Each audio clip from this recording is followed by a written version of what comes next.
Hi, I'm Natalie-marie, and first of all I want to just say why I am filming in my kitchen.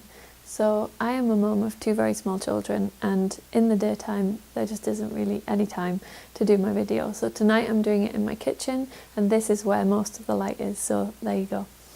I wanted to say a massive thank you to everybody who liked and shared my page this week. It was amazing. It was so cool to see people supporting me in something that comes from my heart and something I really love to do. So if you are those people, thank you.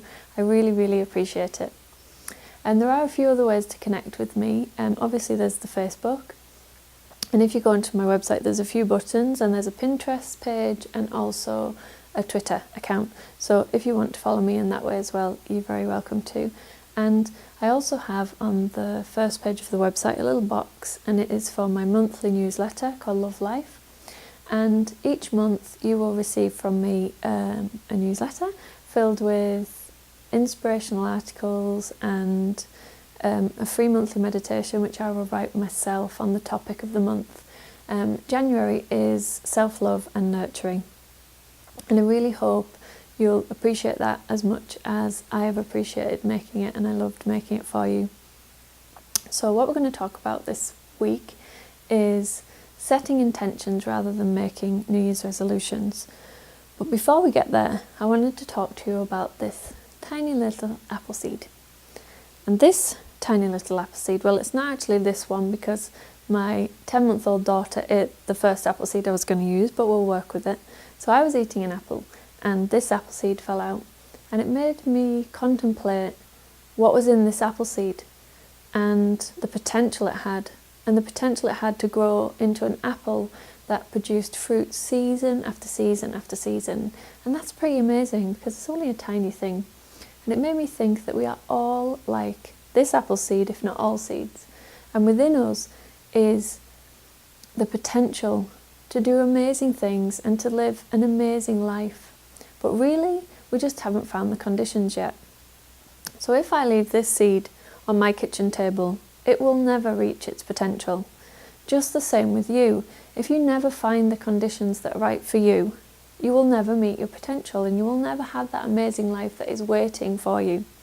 So I hope that for 2014, you really go deep and you find those conditions that will help you to start living in your full potential. And maybe the start of that might be setting intentions rather than making New Year's resolutions.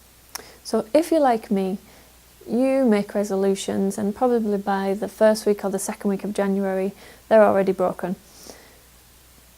We tend to eat too much at Christmas, we tend to drink too much alcohol, we tend to spend a lot of money on presents that people don't necessarily want, and we tend to get things that we don't necessarily need.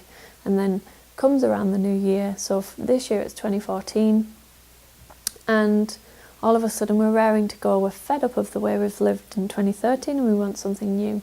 So we make these really dramatic New Year's resolutions, and that might be, I'm never going to drink again, I'm going to go to the gym every day, I'm never going to eat chocolate. And we tend to break them because they're not realistic. So what I want to propose is that you really sit down and you set some intentions for yourself, for maybe just for January or for the whole of 2014. And let's see what an intention might seem like. So you might write, for 2014, you want to be healthy.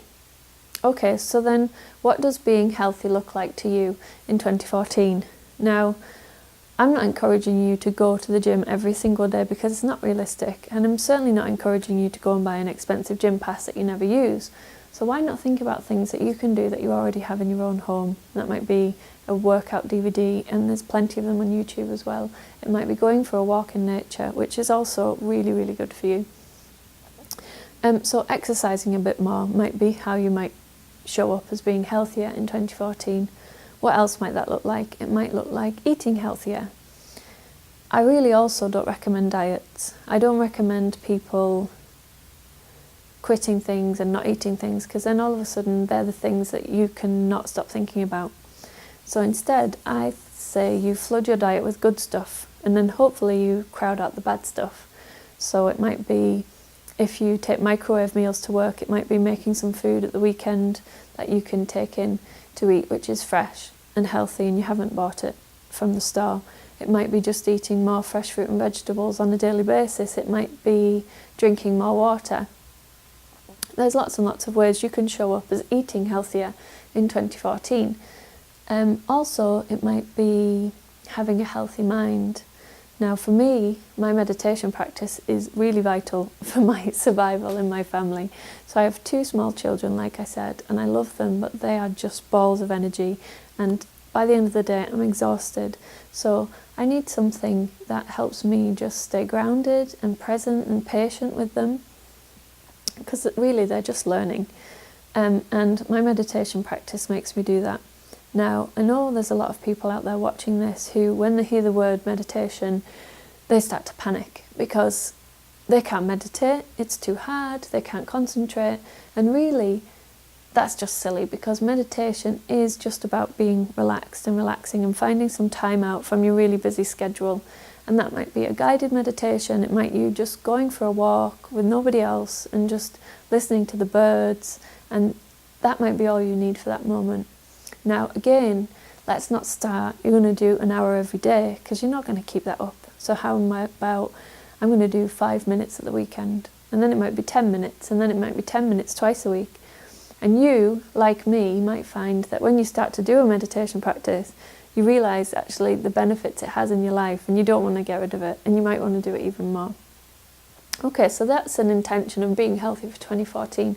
What other intentions could you have that you might keep up? So you might have learning something new.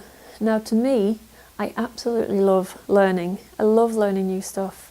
I feel like it keeps my brain active, it keeps me interested in things in life, and I absolutely encourage you to learn something new for 2014. Now that might be something that has nothing to do with your work, it has nothing to do with making money, it's just something that you've always wanted to learn, or something that you're really interested in. And again, it doesn't even have to cost money. There's lots and lots of free online courses. You can go to the library and find books. It might be a new language that a friend of yours speaks, and you might get them to do a trade-in. You might teach them to knit, or teach them how to use a camera or a computer, and they teach you another language. So that might be something that you can do for 2014, learn something. And in doing these and in setting intentions like this, they're not dramatic, and they're something that you can work to, and something that you've really thought about, and something that how you'd like to show up in 2014 and how you'd like to progress. Because for me, it's all about self-work, and it's all about progressing as who I am and what I can do and what I can be, and having lots and lots of fun along the way. So I wish you a very, very Merry Christmas and an amazing New Year, and I hope that you, like this apple seed, find the right conditions to really, really live to your full potential and more. Bye.